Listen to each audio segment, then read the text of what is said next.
Social media पर आपके पास channel Mahalakshmi लाया है। पूर्णिमा का चांद खिल रहा है और शायद आज चैनल मान सुबह 8 बजे से शुरुआत कर रहा है। बहुत बहुत पावन दिन। एक नहीं, दो नहीं, 3 कारण हैं आज उत्सव मनाने के। 1934 की आश्विन शुक्ल पूर्णिमा, गणनी आरिका ज्ञानमती माता जी आज 91वें वर्ष में प्रवेश कर रही हैं।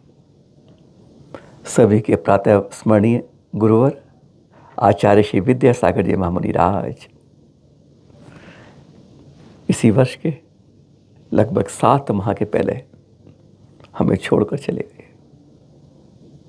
1946 का वह दिन था और अपने छोड़ने के साथ वे हमें अपना ही एक कहते हैं शीशे में उतार लो मुझे, ऐसे में आचार्य श्री समय सागर जी दे गए। और उनका भी आज ही आश्विन शुक्ल पूर्णिमा, यानी कहते हैं शरद ऋतु का चांद जब पूरा निखरता है तो यही शरद पूर्णिमा बनकर निखरता है। आज कुछ ऐसी यादगार बातें इनके बारे में करेंगे, गुरुवर के बारे में और गणनी आरिका ज्ञानमती माता के बारे में। शुरुआत करते हैं गुरुवर आचार्य श्री से। चैनल महालक्ष्मी टीम 2-3 बार उनसे मिली, चर्चा भी हुई, लेकिन कभी भी उन्होंने अपने जीवन के बारे में निजी अनुभव नहीं शेयर किए। जो साथ बैठते थे उनसे मालूम चलता था कि विद्याधर जब नाम था, कहते बचपन में जरा चीनी कम हो, नमक कम हो, चलपड़ा कम हो तो थाली सरका दी जाती थी। इतना ज़्यादा शौक़ था चटपटा खाने का। और जिस दिन ब्रह्मचारी के रूप में ब्रह्मचारी रूप वेश धारण किया, उस दिन चटपटा जब त्यागने लगे तो उस दिन सब सोच रहे थे, अरे ये विद्याधर चटपटा खाने वाला इस जीवन को कैसे अपनाएगा। तो वह क्षण था जब उन्होंने एक झड़ में मिर्च नमक खटाई जो उनके चटपटे की कहती थी, बनती थी थाली में मलाई, उन सबको एक बार में पहले क्षण में ही कह दिया, आज से खत्म। सोच सकते हैं आप, खटाई वालों ने चटाई भी छोड़ दी, फिर चीनी भी छोड़ दी, हरे फल सब्जी भी छोड़ दिए, सब कुछ दूध दही त्याग कर दिया और कहते हैं मात्र थोड़े से चावल और दाल, बस वही लेकर जीवन आगे बढ़ रहा था। और ऐसा जीवन जिसने दिखा दिया कि इन रस्सियों का त्याग कर कर जो जीवन बनता है, कहाँ चटपटा भोजन और कहाँ ऐसा संयमित जीवन मिलता है। और दूसरी बात, उनके बचपन की बात करें, दिवाली आ रही है अभी, और पता है आप लोग अभी से ही पटाखे बजाना शुरू करेंगे। क्या गुरुवर बजाते थे? आप सोचेंगे हाँ, एक बार वह भी लाए थे अनार घर में, शायद 11-12 साल की उम्र होगी। अब सोचिए कैसे नासमझ थे इस चोचलों के अंदर। अनार लाए और उल्टा ही चला दिया, कहते हैं हाथ जल गया। और वही क्षण था, कहते हैं 1 मिनट पहले लाए थे और वो जलाया, उसके तभी संकल्प लिया, आज के बाद पटाखों को हाथ नहीं लगाऊंगा। गुरुवर का तीसरा संस्मरण और भी रोचक है। मां शायद 1.5 साल की उम्र थी उनकी, बस अचानक ऐसी बीमारी हुई कि ठीक नहीं हो रही थी। वैद्यों ने अनेकों इलाज कर लिए पर बीमारी जा नहीं रही थी। भैंस का दूध तब लेते थे और तब आपको मालूम है माँ के दूध का कर्ज कैसे फर्ज बन जाता है, यह इनके जीवन से सीखने में आता है। किसी एक ने बताया, फिर दूर के वैद्य ने, कि भैया इसको गाय का दूध पिलाओ अब। और जब उन्होंने गाय का दूध लिया तो कहते हैं कुछ दिनों में वह बीमारी फुर्र हो गई।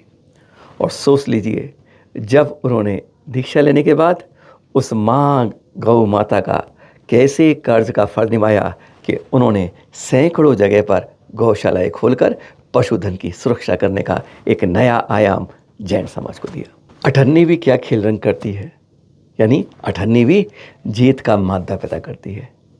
बड़े भाई महावीर और विद्याधर, माँ ऐसी थी श्री जी कि जिन्होंने कह दिया कि इनको धर्म के मार्ग पे लगाना है। बस उन्होंने कह दिया, भक्तामर तो कंठस्थ हो ही गया था लगभग उन्हें, तब बहुत छोटी उम्र थी, आप कल्पना कर सकते।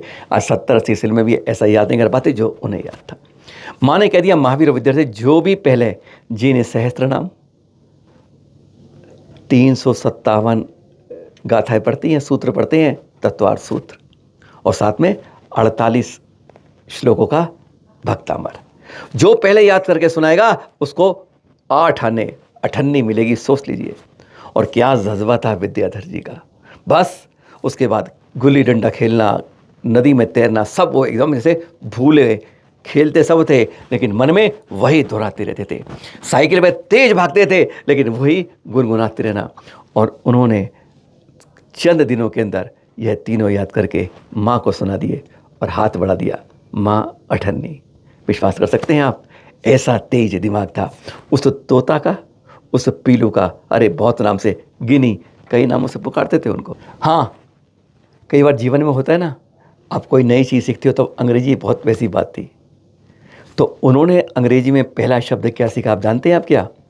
आप कहें मॉम डैड, हम तो यही पढ़ते हैं, डैड मतलब क्या शब्द है आज हमारी अंग्रेजी के। उन्होंने पहला शब्द नहीं सीखा, मे आई कम इन सर, क्या मैं अंदर आ सकता हूँ। और दूसरा शब्द सीखा था, मे आई गो आउट सर। और जब वो याद किया उन्होंने कक्षा के अंदर, वह घर तक चलते चलते बाहर दरवाजे पे खड़े हुए और माँ से बोल रहे, मे आई कम इन। तो माँ मुस्कुरा बैठी और कहते हैं पल्लू के अंदर उन्होंने अपना दांतों में बीस लिया, मुस्कुराए, चल हट।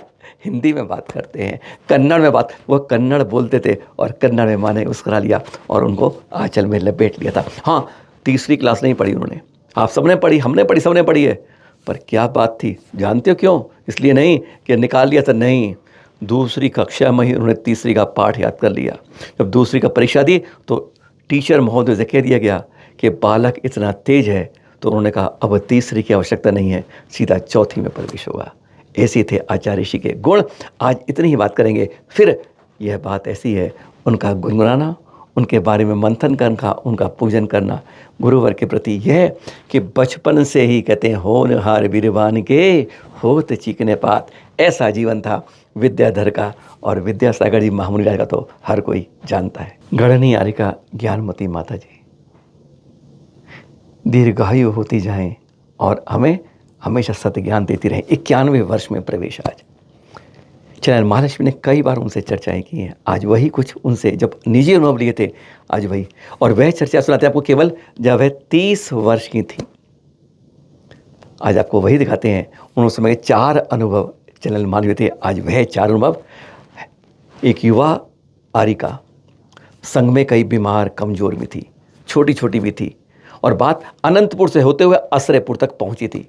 नवंबर 1964 की बात है। ठंड का महीना था, माघ का महीना चल रहा था।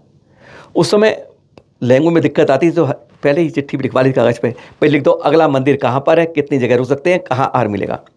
लोगों ने बता दिया कि अगला गांव बस 6-8 मील, यानी समझ लीजिए 9 से 12 किलोमीटर दूर पर है। माता जी संग को लेकर चल दी। अभी चली थी कि 10-11 मील हो गया, यानी 15 से 18 किलोमीटर हो गया। गांव नजर नहीं आया, अंधेरा हो गया। चावल के बड़े बड़े ढेर लगे हुए थे। क्या करें, अब आगे विहार नहीं हो सकता, गांव दूर तक दिखता नहीं है। एक उनके साथ मेटाडोर चलती थी जो सामान लेके चलती थी, और एक छोटा बच्चा कमंडू लेके चलता था, युवा लड़का। क्या करें, रात हो रही है और एकदम ठंड, बर्फीली ठंड है, तेज हवाएं चल रही हैं। माता जी ने कहती, मैं उसमें चिंतन कर रही थी, कहते मनन कर रही थी कि काश हम भी कभी गुफाओं में, गिरियों के ऊपर, शांत जगह, जंगलों में भी कभी ध्यान लगाते, समाई करते। अब कोई विकल्प नहीं है तो उन्होंने सब संग से कह दिया कि चलो इस खेतों में बैठ जाओ। ढेर लगे हुए हैं, बर्फ की तरह हवा तेज चल रही है। पीछे से हॉर्न करती हुई कोई माता जी मिलनी नहीं तो गाड़ी मेट्रो आती, लेकिन कोई दिखता नहीं, फटाक से आगे निकल जाती। माता जी ने उस बच्चे को भेजा, लेकिन जब तक वह पहुंचा सड़क पर, मेट्रो निकल जाती। कई चक्कर लगाए उसने, रात हो गई। माता जी आधा फलांग उस सड़क के पास हो गई, लेकिन मेटाडोर नहीं ढूंढ पाई, वो कहाँ कहाँ ढूंढती रही। माता जी ने कहा अब आज खुले में ही सबको यहाँ पर लेटना होगा। जो वृद्ध ज्योति गई उसमें स्वास्थ्य नहीं था 2 आदि को सही, उनके ऊपर चावल का ढेर डाल दिया और खुद पूरे ध्यान के अंदर बैठ गई, महामंत्र का जाप करती रही पूरी रात। कहती उस दिन मुझे कोई भी चिंता नहीं थी, कोई भी डर नहीं था कि कोई यहाँ आएगा, कोई त्रियन जगह। पहला दिन था कि जिस दिन मैंने गिरी और गुफा का अनुभव किया था। इस तरह माता जी ने एक और कहा, कहते विहार करते जा रहे थे, मेन रोड पर थे, मालूम चला कि गांव की बस्ती बहुत अंदर है, अंधेरा होने वाला है, तो सामने देखा नरसिंह मंदिर है। उन्होंने कहा गांव में बस्ती में जाएंगे, काफ़ी अंधेरा हो चुका है, 1.5-2 किलोमीटर मील अंदर जाना होगा, क्यों नहीं इस नरसिंह मंदिर में ही आज शाम को रह लेते हैं, फिर आहार के समय चले देंगे। पूरा संग उन्होंने उतार लिया, वहीं रह गया। वहाँ कोई दरवाज़ा नहीं था, खुले में सब विश्राम कर रहे थे। और तभी उन्हें रात को 11 बजे वक्त टप टप किसी की आवाज़ आने लगी। वो आदमी आता और साकिब अंदर जाके पर्दे में छिप जाता। माता जी अपना नमोकार मंत्र जोर जोर से पढ़ती रही। उन्हें मालूम था कि जो भी है कुछ भी हो, महामंत्र पर इतना काट विश्वास है उनके ऊपर। कहती हैं श्रद्धा चाहिए, सब कुछ होता है। वह कई बार आता घूरता। कहते हैं रात में 3-4 बार ऐसा हुआ। कौन व्यक्ति था पता नहीं चला, लेकिन आराम से रात उस नमोकार मंत्र से कट गई थी। पूरे संघ में कहते हैं सक पकाट हो गई थी। मैंने सबको जगा दिया था कि चेत कर रहना, जगे हुए रहना। और सुबह जब गांव वाले आए, उनको बताया तो उन्होंने कहा कि आसपास ऐसा जिस वेश में उतारे हैं ऐसा कोई आदमी नहीं है। कौन था वो, आज भी याद कर कर माता जी मुस्कुरा पड़ती हैं। 1968 की बात है, माता जी बता रही हैं। कटक से विहार करते करते हैदराबाद आ गई। तो कटक से फतेह चंद जी, क्योंकि यहाँ पर कोई जैन नहीं मिल रहा था और पता था कि यहाँ पर रथ यात्रा भी नहीं निकलती है, कोई शोभा यात्रा निकलती है, तो उन्होंने फतेह चंद जी से कहा कि क्यों नहीं यहाँ तुम तैयारी करते हो। नहीं माता जी, ये संभव नहीं है, ये मुस्लिम बहुल इलाका है और यहाँ पर बरसों से क्या हमने जब तक सुना है यहाँ कोई जैन शोभा यात्रा नहीं निकली है। माता जी ने जैन अजैन सबको बुलाया, मुस्लिम लोगों को भी जो मुख्य थे उनको भी बुलाया और उन्हें बताया कि हम इस तरह से एक भाव के रूप में एक शोभा यात्रा निकालते। सब माता जी के विचार सुन के हैरान हो गए। जो कल तक जैनों के खिलाफ था मुस्लिम वहाँ पर जो शोभा यात्रा नहीं निकालती थी, वहाँ पर भी कहते हैं माता जी के चंद आशीष वचनों को देखकर मंत्रमुग्ध हो गए। और कहते हैं उस सारी शोभा यात्रा की शुरुआत में मुस्लिम संप्रदाय ने पूरा योगदान दिया था, बढ़ चढ़कर। कहते हैं फूलों की बरसात जगह जगह उन्हीं के दरवाजे से होकर हो रही थी।